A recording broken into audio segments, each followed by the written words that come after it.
All right. Um, okay. So last week we got through the whole conversational text of Eliphaz on the first round. Eliphaz will actually speak 3 times, but we looked at everything that he had to say by the end of our class last week, and we kind of summarized that as he concluded his thoughts with great confidence, stating that everybody knew that what he said was true.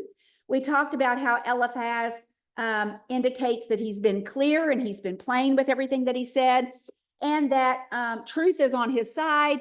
We talked about Eliphaz probably being one of the oldest. He talks a lot about what he had seen, what he had heard, what he experienced. He talked about a vision that he had had, and so he was very confident. And so we talked about this at the end of the last class, and so I'm not going to go in a lot to what he says, but we know that Eliphaz has stated several things. He has talked to Job about how he should not ask for death, that was not an appropriate thing for him to do. He reproves reproves Job in a sense. He starts out very boldly. He does tend to have a little bit calmer, nicer conversation towards the end. But Job has to contend with this conversation. And so we're going to move on and think about what Job said. I like to look at this slide throughout the study because I do think this is true, that God whispers to us in our pleasures, that when we are enjoying life and things are going well, we do know that God's present. We are grateful to God, but it is a whisper. We don't feel compelled all the time in our prayers to ask for help. He speaks to us in our conscience. Our consciences, our guilt kind of plugs in sometimes, and that guilt is a good thing. When we feel guilty, it's because we have an understanding that perhaps we're not where we want to be or where we need to be. And so he speaks to us in our conscience very logically, very reasonably. It's something we should be able to figure out. But he shouts to us in our pain. It's a megaphone to rouse the deaf world. When people have tragedy, when they have loss, that is the time that most people, even who never think about God, do think about God. That when they're struck with loss of any type, whether it be physical, a tornado or a hurricane or loss of the physical, a fire, or whether it be a loss of a loved one or even loss of health. When we get sick and we don't feel well, when we're in pain. And so it is really the case. God is speaking with a megaphone to Job, right? That's what's happening here. He does it to us, and he did it to Job. And so Job has to contend with not just his friends, but also with the fact that the Lord is testing him, teaching him, and without really Job having the ability to really take it all in, to really understand everything that is happening. And life is hard. It's hard for all. It's hard for everybody. And so it's impossible to understand exactly the sequence of the conversation. It's hard to understand exactly, when I first started reading Job years ago, when I was young, I always thought about him sitting out in the ashes outside the city, and his friends come and they sit around him. But I don't think that that's probably the case. I think Job, they dwell somewhere, whether they're under a tent. He's obviously lost possessions, but they've come to him, and he is in a state that they are unfamiliar with him being in. We don't know whether this lasts whether they stay for a week, whether they stay for a couple of months.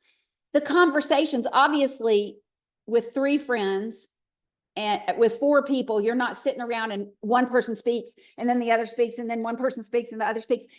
I think these are summaries of the conversations that were had over the course of the time that Job was suffering and trying to figure all this out.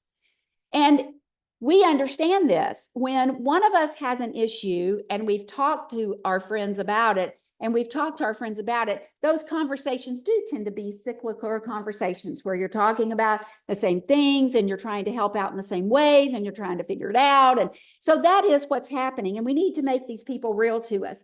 But it is impossible to know how long Job's endurance lasted. It lasted long enough that he is commended for it, that the Lord and James commend the patience and the endurance of Job. So it lasted long enough that others might have broken underneath the strain of it.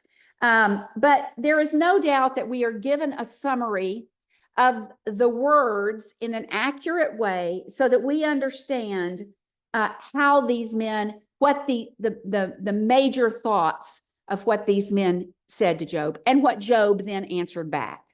And so that's what we're going to look at tonight. So in response, he begins by expressing to Eliphaz that his afflictions and calamity are much worse than he had expressed, that it was impossible. So let's read the text. I think it's important for us to read the text.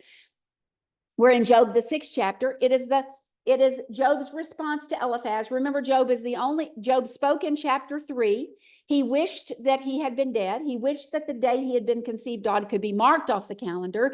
He wished that God had just let him be stillborn, or that he had died as the princes of the earth and gone to the grave. It was all he could think of that might relieve him of his situation. So Job answered and said, "Oh, that my grief were fully weighed and my calamity laid with it on the scales. And then it would be heavier than the sand of the sea. Therefore, my words have been rash. For the arrows of the Almighty are within me. My spirit drinks their poison. The terrors of God are arrayed against me. Does the wild donkey bray when it has grass, or does the ox low over its fodder? Can flavorless food be eaten without salt? Or is there any taste in the white of an egg? My soul refuses to touch them. They are loathsome food to me." All right, so let's examine what he is saying here. He begins by telling Eliphaz that what he has experienced cannot be expressed in words, so that they could never or would never maybe be willing to really fully understand everything that he had dealt with and was dealing with at that moment.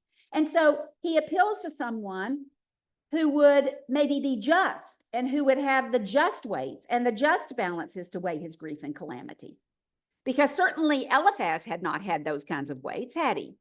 He couldn't weigh it out. Someone who could weigh with an impartial hand. Oh, that someone could just weigh the calamity that has been laid upon me. He says in verses 1 and 2 that this has happened, that if this happened, they would find that his words have been nothing in comparison to the grief. He said, "You think my words are rash? You ought to feel what I'm feeling. You ought to understand the loss and the pain and everything that he was going through, the poverty at this point. They would find that his words would be nothing in comparison. For the calamity is heavier than the sand of the sea," he says. If you took all the sand of the sea throughout the world, which I can't even imagine the amount of that it would be, that it would not be enough, that might be a fair weight, that his words couldn't even begin to bear. He says, it's complicated. I'm aggravated. Every grief is weighty and altogether too numerous than the sand of the seas. So you must excuse my bitterness and despair, he says. Please excuse me. I mean, you don't expect me to speak eloquently about this situation, do you? I mean, you hear this in his words. So you guys have come and you're going to tell me, and you tell me that I shouldn't be rash. You couldn't even weigh my calamities were you to bring the whole sands of the seas. So I'm sorry that I'm rash when I'm speaking of wishing that I was dead. But you can't know the burden that I'm under. I can't provide a philosophical conversation for you guys about this. I don't understand it. I can't grasp it. I can't verbalize my situation. I can't lay out the facts and the evidence of why I'm under a weight of grief that I cannot even express. And he goes on to say that the arrows of the Almighty are within him. Not so much the loss of all, that too, but the confusion and poverty now, the disgrace and the bodily pain. You think about it, people who, he was a respected man in his community. People knew him. Not only was he wealthy, but he was wise. He was godly and righteous. And so people would come to him, and now he was disgraced and humiliated, and people had no respect for him. And they scoffed at him. And he was poor. But not just all of that, he says, but the utter piercing of the heart that came to his soul.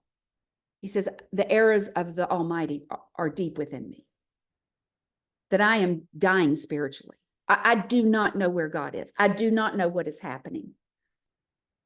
That deep within, that utter piercing of the heart that came to his soul, deep within, as the God he loves and serves is only watching and has brought all this upon him and laid him under this burden. And it's just sorrowful to him. And he knows that God must be aware. That's why he continues to beg him. And yet he can't answer any of the questions for his friends on the whys. And he really can't even communicate how horrible it is, the depth of the sorrow. And worst of all had happened. There was that turmoil of spirit. That's what he's saying, that not only is there loss, and not only is there poverty, and not only is there pain, but now I've got this turmoil in my spirit, that my soul is not settled. I don't know where God is. I don't know why this has happened. I don't understand it. Whatever trial and affliction to our bodies or loss can be tolerated as long as God continues to allow us to reason and to logically and emotionally understand peace in our circumstances. When you lose something or someone, or you're in pain, knowing that God, reason and logical ability to soothe your soul is a necessity.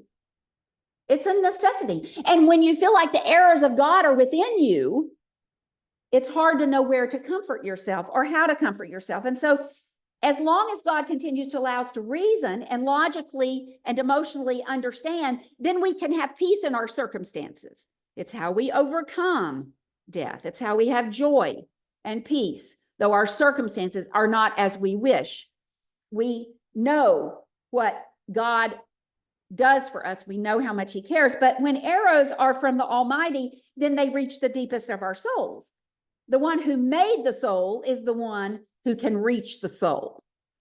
And so he wants God to appear. He needs God to show him. I mean, that's really what he does towards the middle of the conversation. In the end of the conversation, what he really does, he kind of kicks into a legal language, and he wants his day in court. He wants the judge to appear, and he's going to justify himself. He wants to be vindicated. He wants God to vindicate him. Now, that's language that comes a little bit later. Right now, he wants God to just take him off the earth, to just let this be over. But later, you can see that building up in him and that passion. When God does not explain for our minds and our hearts where to get the strength, when we don't understand what is happening, there just has to be that reliance that he is watching. And that's all Job could cling to, is that God was seeing this. He does indicate that the burdens come from God. The poison or the heat of the arrows drinks up his spirit. It disrupts all of his reason. It shakes up his understanding. It has exhausted his strength, and it threatens his life. He's in bad shape. Therefore, he will say the things that are not rational, though perhaps they will be justified, he says. Okay, I'm not going to always be rational in this situation. There was no comfort, as though the terrors of God was an army that was set around him, shooting the arrows at him. God fought against him, is what's pictured. That you're fighting against me, that you're not here for me, that I'm not understanding this. He had no comfort, even when he would turn to rest in his heart, his soul. He had no rest. He had terrors of God are arrayed against me. And even looking for God, as he had done every single day of his life, now seems to have no answers. You know, he had looked to God his whole entire life. He had been a righteous man. He corrects his friend and reminds them that he was not one to complain. He says, you know, I didn't complain in the past days. You've been friends with me for years. I'm not a complainer. I don't sit around and feel sorry for myself. He says, you know me. I'm not one who's been fretful and unquiet in my spirit for no reason. I was not a complainer about life the way it was before. You know, he says when a donkey, you know, has grass, he's not out there kicking and making a fit. If he's got grass, he's happy. He's eating. He's content. You don't hear from them if they've got grass or if an ox has food in his fodder. They don't complain. But boy, you just let them get hungry. You know, he says, of course. But when the usual necessities disappear, one has to assess their new life.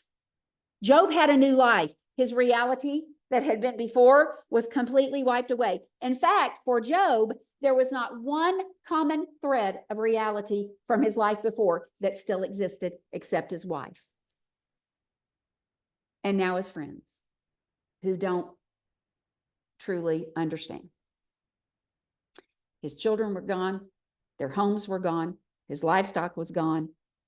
Everything. So he didn't have a home to return to. He didn't have other children to return to. He had no food, which is what he talks about here. And so nothing was there for him. When the usual necessities then come, he has to reevaluate. Now he's deprived of all comfort. There is nothing of his old way that remains.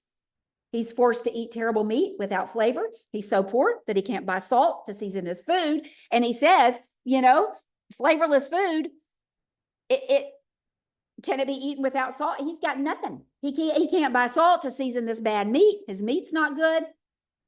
There is no pleasure in life. So that everything tastes like the white of an egg. You know what the white of an egg tastes like? Not anything really. And he says, everything tastes like a white of an egg. Nothing is pleasurable. Not even my food is pleasurable. And then there were these friends. And their comfort was the same. It was empty. It was tasteless. It was offering nothing to refresh him or revive him, nothing to cheer his spirits. Here they had come, and not a word yet has been said that has cheered him up or helped him in any way. And in some ways, it seems unfair to Eliphaz to me. I actually believe, I just want to say, I think his friends get a bad rap. I really do. I seriously think they get a bad rap. I think they were good and godly men. In fact, at the end, God justifies them through Job.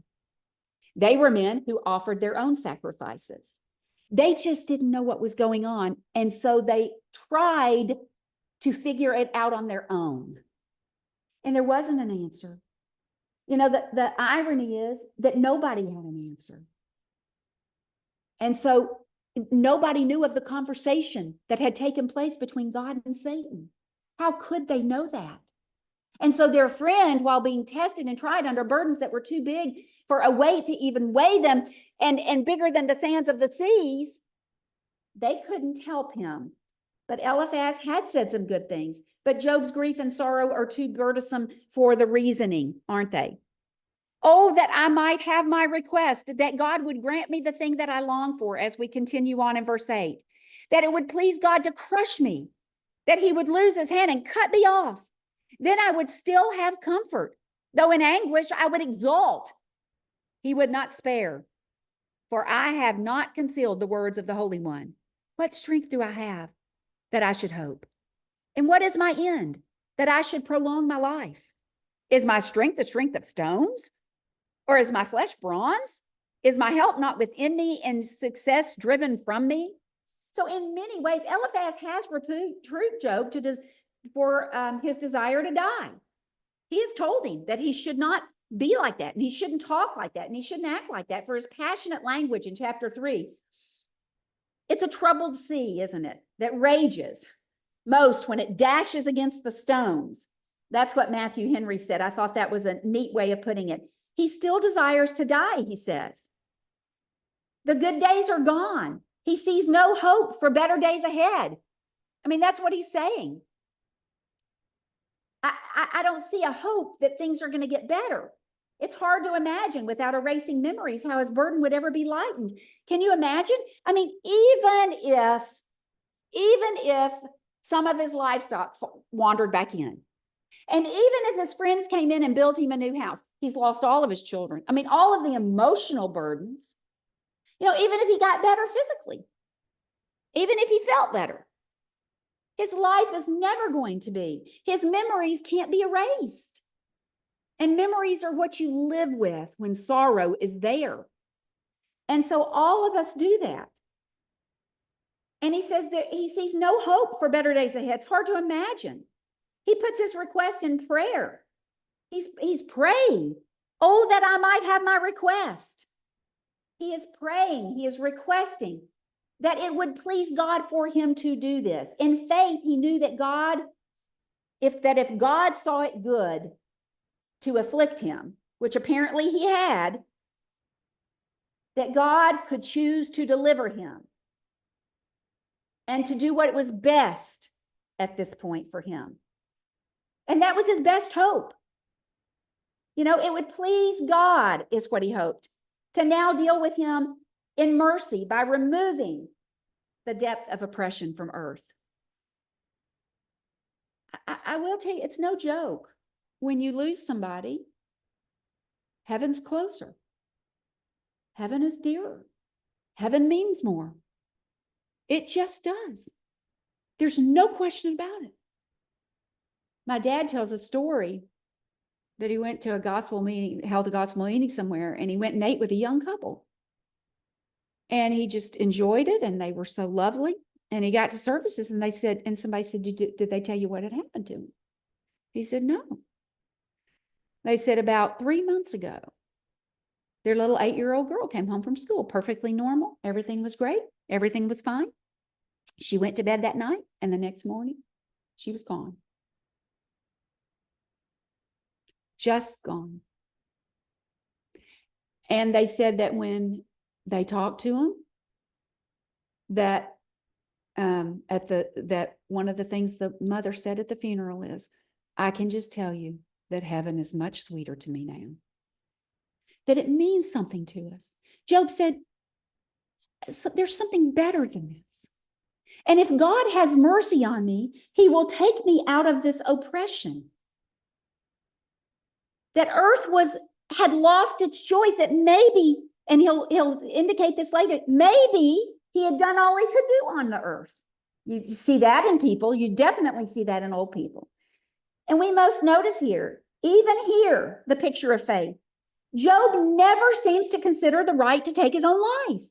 He doesn't think it's his life to take. He always has faith in God. God, you have afflicted me. God, you have done. God, you are watching me. You can take me. Please take me. He never seems to consider the fact that he should take his own life. That it would be God who gives him breath and life, that he approaches for mercy to quickly relieve the affliction through death. If you would please, let me die, please. You take control and rightfully control my life. Do it justly and fairly, please. In a sense, we all feel this at times. We're imprisoned in these bodies that we have. We don't control the afflictions of our bodies. Our bodies are weak. They are flesh. It's God only who has control. Job talks to whom he must. He hopes in him alone. We're living in constantly decaying bodies. All of us are, even you young people, day by day. They're getting weaker. It's just the way of life. And if God hears, then comfort comes. Life can be a burden, especially for some at certain times. And the hope, as in the case of Job, and he's spoken with assurance, as it should be with us, is that death is the victory. Death is the victory. Death is what takes us. I don't understand what he really understood. I don't know what God had allowed people during Job's day to understand. But Abraham seems to have a knowledge that he would not be separated from God, even when his flesh failed him. And so there is some understanding. Job certainly understands that comfort and peace come with death, physical death. And he certainly understands that his relationship with God is spiritual. We know that because God's not showing up all the time talking to him. He's not walking and talking with him. It's a spiritual relationship that Job has. And so sometimes I think we disregard and we think, well, I don't know what they understood. I'm not sure. But he understood enough. Job even goes one step more. He says, let me anguish in my death. He says, though in anguish, I would exalt. Let me do it so that I know that the time has come, so that I know I'm about to see you, so that I know I'm about to be relieved. I want the pleasure of knowing that I am dying because my conscience is good and I have not hidden the Holy One. I have not sinned. This is not because of sin. He says, bring it on. If you have attended to a faithful one when they are dying, you will know that this is the attitude. They are waiting. They are just waiting. They are there at the doorstep and they are ready. And that's what dying is about for a Christian. Job said, I know there is something better. I don't understand why I've been afflicted. I don't understand what is happening to me. My burdens are so great, I cannot express them. I don't have the words for it, but I know that God is watching and I know there is something better. And if he takes me in mercy, it's better. And the comfort comes in knowing that the death is near. Let me feel it, he says. I want to feel it. I want to know it. I believe both of my parents understood that they were dying. I know that they did. And my daddy was ready. My daddy was able to verbalize some. Mama did in the last few days. But he was ready. It was the victory. And I think Job knows that. He was with God and God was with him. And it was in that he challenges death. Do your worst. It is nothing. A man of unwavering conviction knows this. Job's faith, God commends at the end of the book. He then turns to justify himself in this extreme desire to die. Against the conversation of Eliphaz, against the encouragements that he has given. Remember, Eliphaz had commended Job for his former life and faithfulness. He had said, you were really a good guy. And now he questions his hope and his strength, right? He says, I don't know what happened. Something must have been up that we didn't know about, right? Job says, what is my strength that I should have hope? You see how weak and how sick I am. You know of my losses. Where do you think my strength comes from? You think I'm a stone? You think I should want to prolong this? You think I'm made of stone and bronze somehow? You think I'm just Teflon and everything's just bouncing off of me? He said, of course. My flesh is being a human. I am human. I am flesh. And how do you expect me to bear all of this? Do you think for a minute that my help comes from me? Do you think I'm going to help myself in all of this from within? No, it is not. It does not. And I cannot withstand the affliction. If I could, I would. We only have the strength that God gives us, he says. None of us, all things considered, rely on our own strength for life. None of us. None of us can will ourselves to live. Nobody. I have sat in hospital rooms with my brother, with my father-in-law, with millions, with Mike, with millions of dollars of technology and the smartest doctors that the world could proclaim, and they cannot save a life if it is time to die. It doesn't work that way. There is nothing about us that should make us assume or reason that we somehow control the links of our lives. And I'll tell you what, if the world would just stop long enough to even think about that,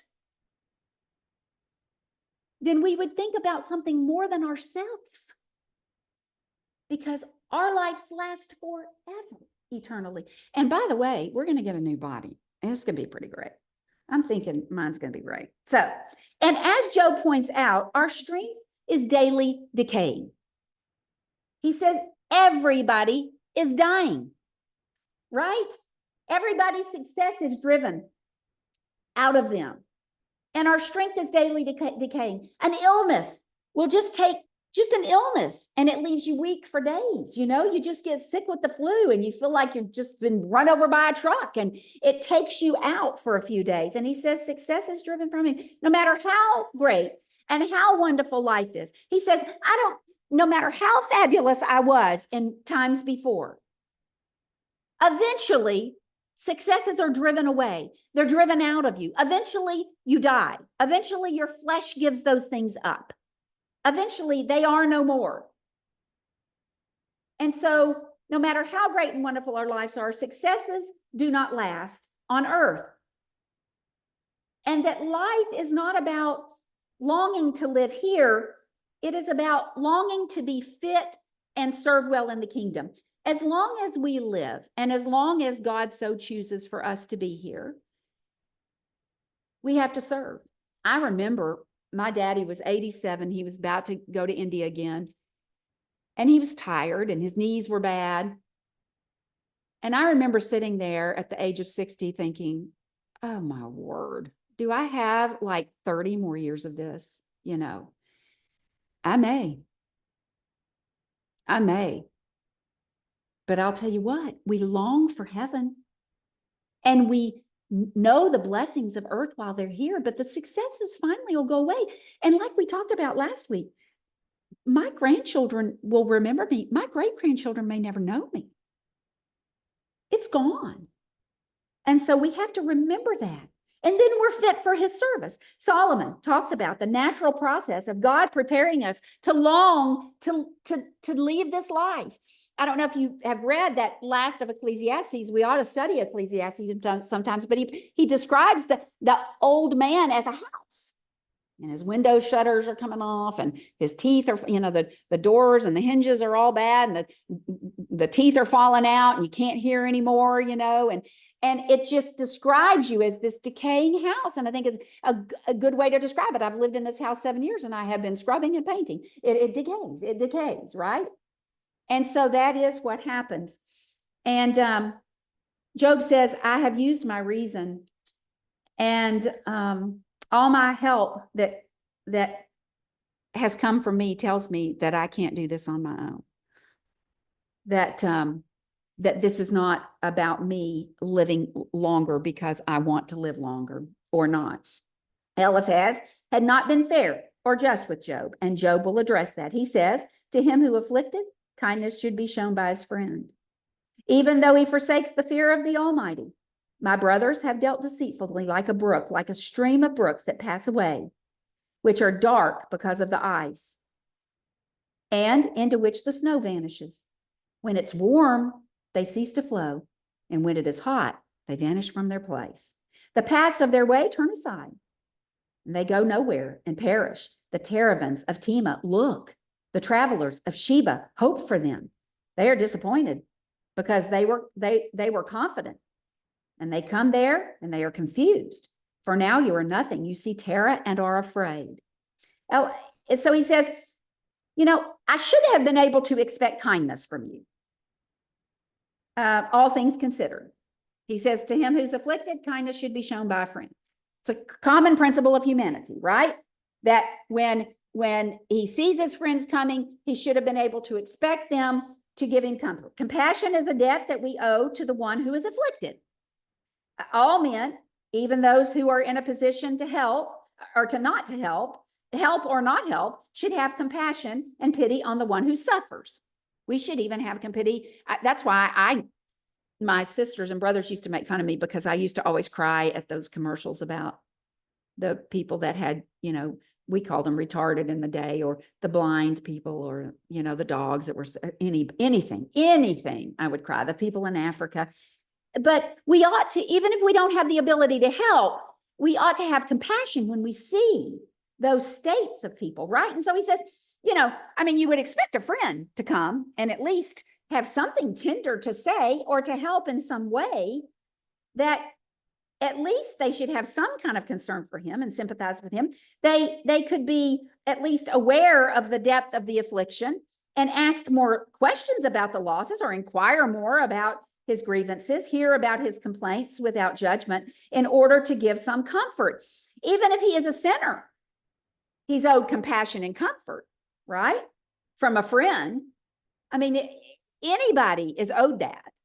And we don't not show compassion because somebody has gotten themselves into a situation. Sometimes people will walk away and say, well, it serves them right. They got themselves there. Well, that's not the way to feel about somebody. I've gotten myself in situations too. So when we know how to love, then we help and care and at least show that compassion, no matter what the person has done, even if Job had found himself in that situation because of something he had done. And I will say, if we're not compassionate and we have no mercy and compassion, our God will weigh that out in judgment. And so we have to be very careful. Job says that those who came with no kindness have forsaken and the fear of the Almighty. He says, you're not afraid of God, apparently, because you don't seem to have mercy on me, and therefore God may not have mercy on you. Remember, judgment is going to the mercy that we have on others will be weighed out. He's so disappointed in them. You've dealt deceitfully as a brook. Wonder how relieved he might have been to see them show up. I wonder if he was told, hey, Job, your friends are coming. You remember they met in order to plan the trip. They left their homes, they left their homesteads, they left their families, their households. They were probably men of great wealth as well. And I imagine he was very touched when he realized the journey that they would make just to see him, before their words anyway.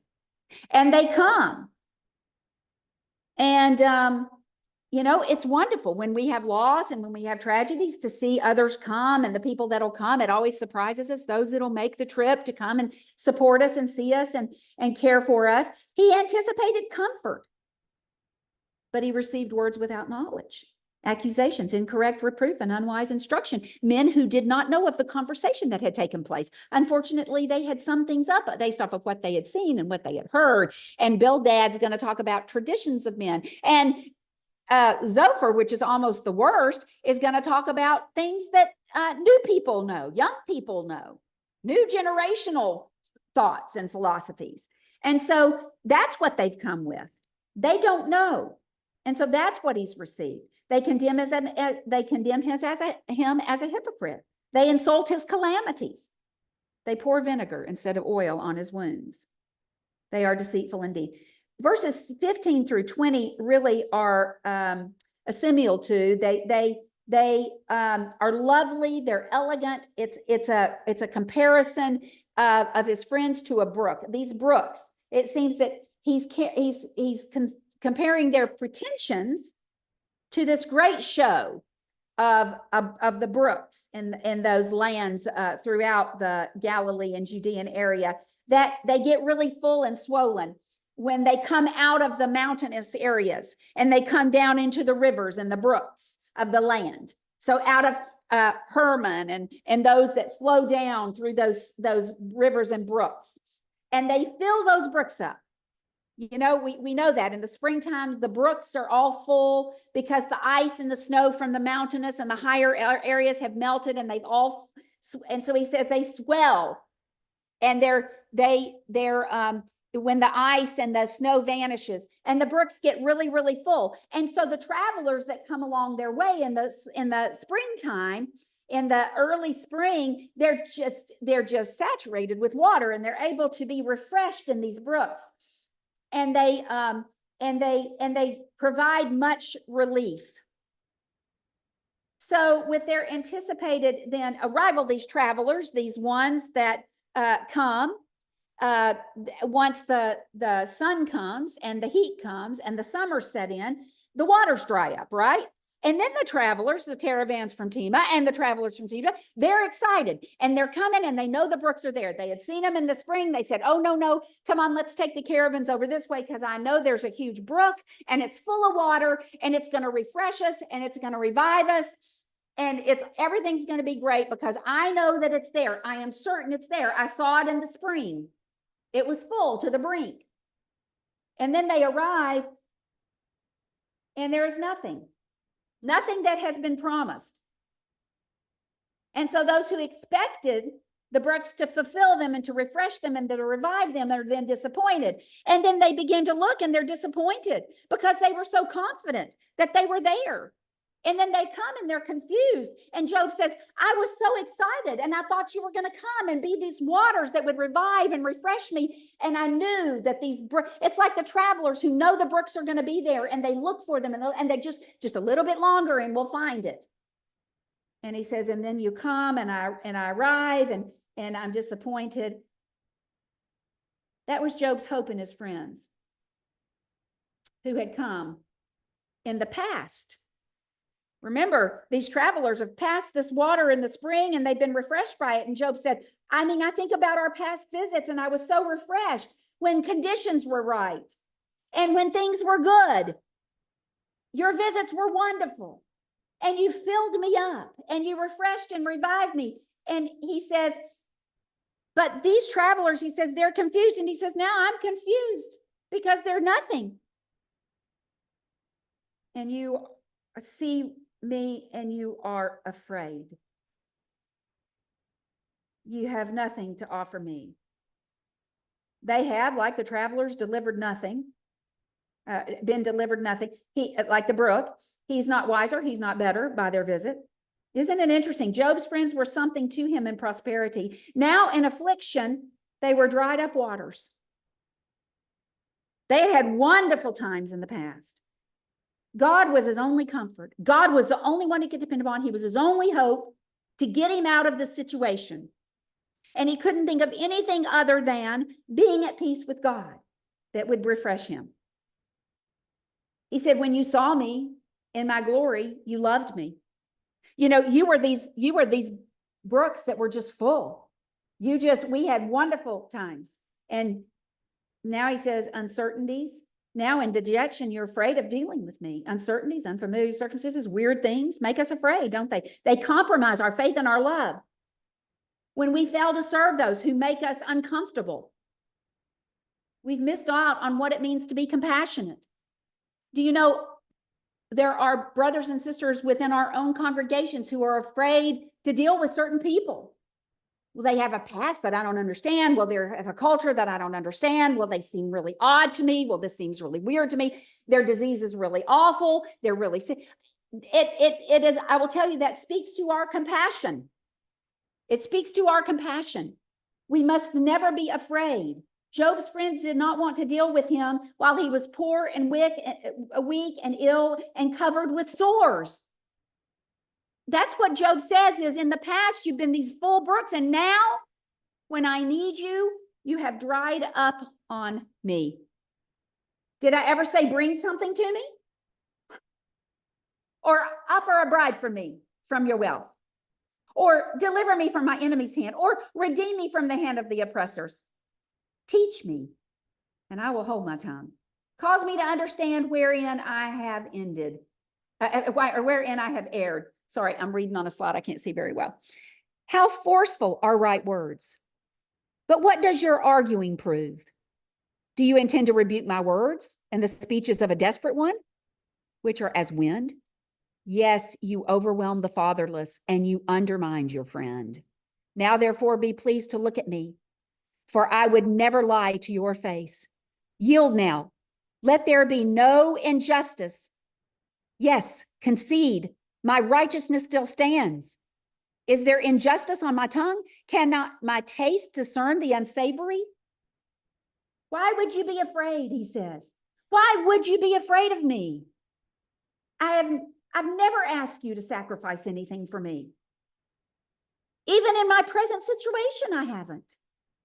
He says, you know, he didn't expect them to bring something for him. He didn't expect them to deliver him from something. He didn't want to be an expense or a burden to them. Job is the very best example of a selfless person in a situation that is unbearable. He is sick, he is alone, he is ruined, and he is poor. And many people on this earth would feel like that they were the ones who had reasons for others to be at their beck and call. There's just a lot of people that feel like, I'm the victim, I'm the victim, I'm the victim, I'm the victim. You serve me. I should be served. It makes sense that I'm served. Job had never asked for anything.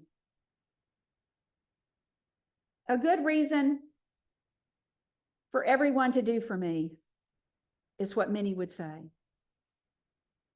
Do you know about my loss? Maybe you can do something for me. Do you know my loss? I shouldn't be expected to serve somebody else.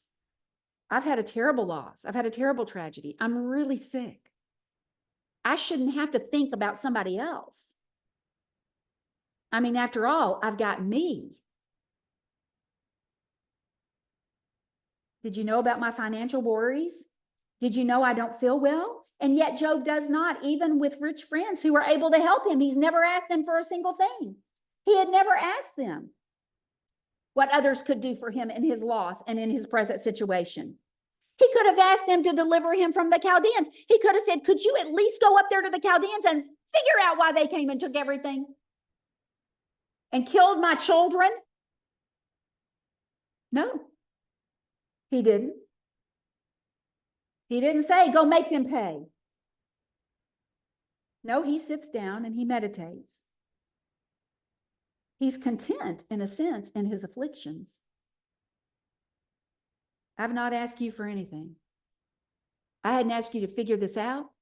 I hadn't asked you to build a house for me, to restore my goods, to give me some of your livestock. I've asked nothing of you.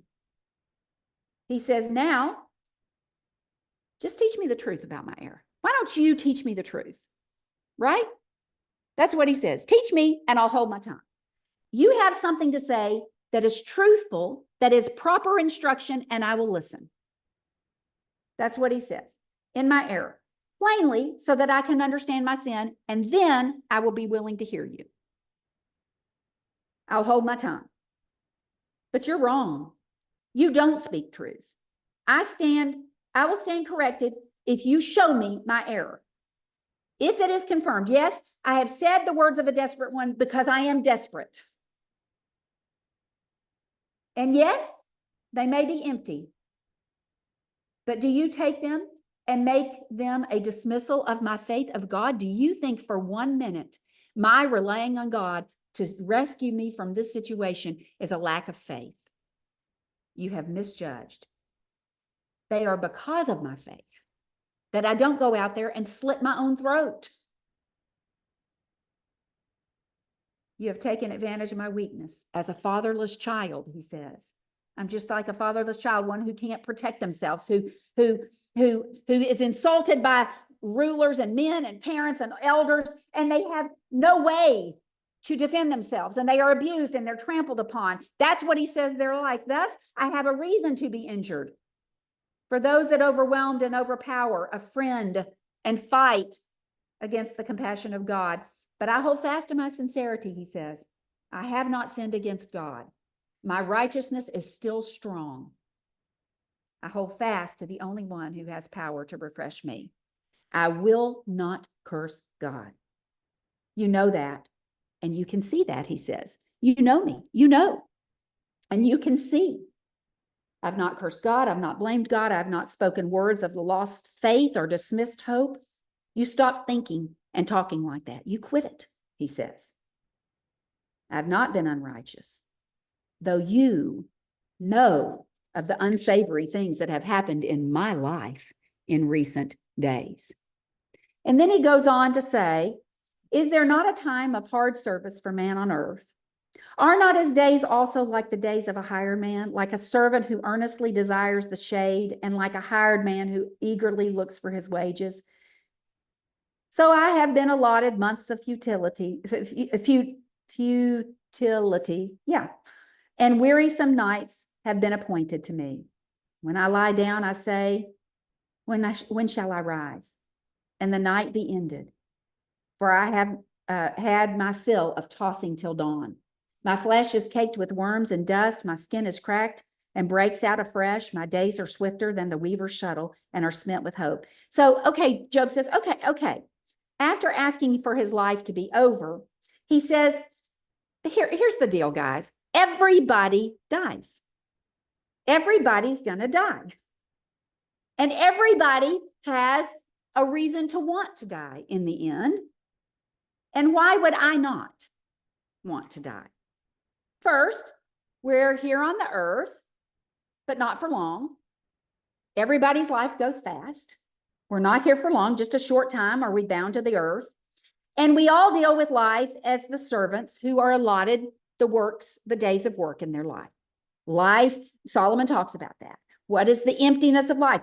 There's a season for this, there's a season for that, and then we start over again. And then there's a season for this and a season for that. And we get up in the mornings and we work and we work and we work and we toil, and then we go back to bed. And so he says, everybody knows.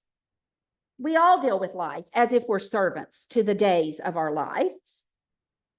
He had as much reason to wish for death as the poor servant who was tired and hot and has to look for shade.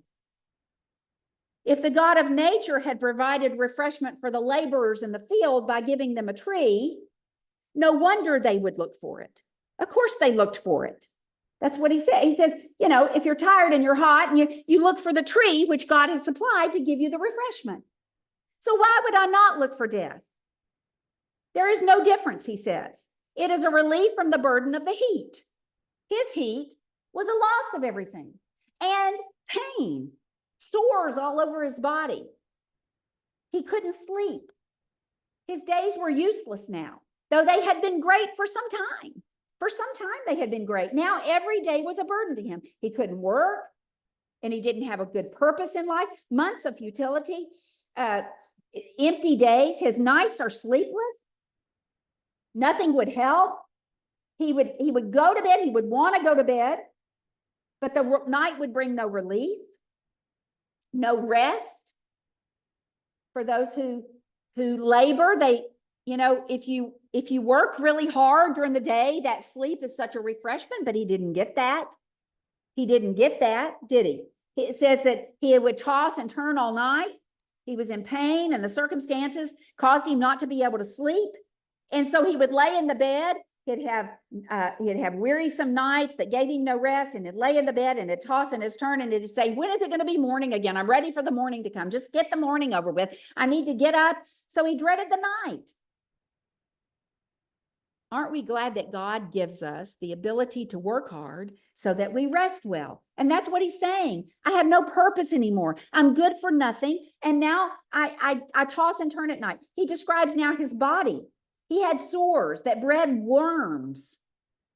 I mean, can you imagine? The worms are inside the sores and they're producing new worms. And scabs that were like clots of dust, and his skin was broken. The situation was so bad. Our bodies, like I said, are not dependable. And we have so much pride in our bodies. I think it's such an interesting thing. We're so proud of ourselves, but we have very little reason to be proud of them. And when we pamper them too much, it's just a futile effort because we are corruptible, vessels that store the soul. The day will come that we'll get rid of them. So he ends this text by hurrying his life to an end. He thought he had no reason to expect a long life because he was declining so fast. He says, my days are swifter than a weaver's shuttle. You ever watch the weavers? Have you ever gone to like a rug? Like in Turkey and India, you can go into the weavers, and they've got that shuttle, and it goes back and forth just as fast as can be. And when the thread is done, the last row is done. And so it's like his life. He says, it's like a weaver's shuttle that moves quickly through the threads, making row after row after row. And our life just becomes this tapestry. But when the thread is done, that shuttle quits. That shuttle stops and the thread's used up and the tapestry is complete and your life is there. And he says, you know, my shuttle's reaching the final lines that, you know, I don't have a lot of hope that I'm going to live a lot longer. I mean, look at me. Look at my body. How could I expect to live another 20 years? There's no way. Why would I not hope for death to come upon me well and fast? So there's no hope that the shuttle will forever be a part of the tapestry. You don't leave that shuttle in the tapestry. You cut it off. The tapestry is left behind and the shuttle is free. And so he says, it's not like I've got lots of days to go. I wish I could finish my text. I can't. I'm almost there. I think I just have 2 more slides to go. Yeah, 2 more. Okay, we'll start here at the very end of this conversation next week because I don't want to keep everybody past 8. So we'll start on chapter 7:7, and then we're going to look at what Bildad says next week. Bildad in the first round. We're still in the first round. Bildad is the second friend.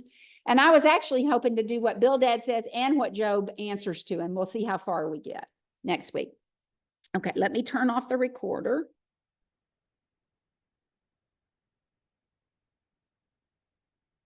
Okay.